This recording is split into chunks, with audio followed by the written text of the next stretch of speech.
Guys, তো এখন আমি আরে নাচ করব। তো আমার একটা ক্যামেরাম্যান ফোনটা ধরবে আর আমি এখন ফাগুনেরও ভিডিও করব। আর এখানে সবাই দাঁড়িয়ে আছে দেখো। আর আমরা এখন নাচ করব। তো পরের পার্টে দেখা হবে। পরের পার্টে একটুখানি দেখা করব। তো এখন আমরা ডান্সটা করব, ঠিক আছে? এখন এ করব।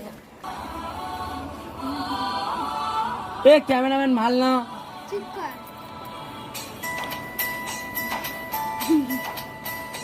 ক্যামেরাম্যান